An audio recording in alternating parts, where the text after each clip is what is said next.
আজকে শেয়ার করতে চলে এলাম তিল পনির।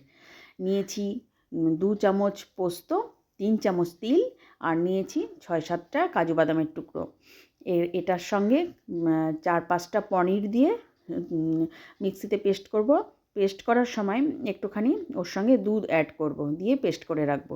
আর এদিকে দেখো ফ্রাইং প্যানে ঘি আর সাদা তেল গরম করতে দিয়েছি, দিয়ে তার মধ্যে পনিরগুলো দিয়ে একটু এপিট ওপিট করে ভেজে তুলে রাখবো।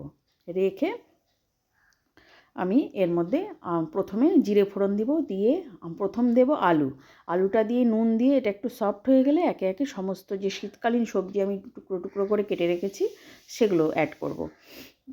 আর এদিকে মশলাটাও আমি এখন বেটে নেব, যে এর মধ্যে একটুখানি পনির নিয়েছি আর দুধ দিয়ে মশলাটাকে পেস্ট করে রাখবো। আর এই যে সবজিগুলো দেওয়ার পর এর মধ্যে একটুখানি নুন দেবো, এর মধ্যে হলুদ ব্যবহার হবে না। তো দেখতে অনেকটা সাদা সাদা হবে, ভীষণ ভালো হয়েছিল সবজিটা। তো এর মধ্যে ওটা ভাজা ভাজা হয়ে গেলে সবশেষে আমি ক্যাপসিকাম দেব, দিয়ে ক্যাপসিকাম দেবো এবং তারপরেই কয়েকটা লঙ্কা বেটে রেখেছিলাম, কাঁচা লঙ্কা, সেই লঙ্কা বাটা দিলাম। দিয়ে এটাকে সমস্ত সবজিটাকে নেড়ে চেড়ে যে মশলাটা বেটে রেখেছি সেই বাটা মশলাটা দিয়ে দিলাম। দিয়ে মশলা সমেত এটাকে কষিয়ে নিয়ে এর মধ্যে আমি 2 কাপ, বড় কাপ 2 কাপ একদম দুধ দিয়ে দেব, গরুর দুধ।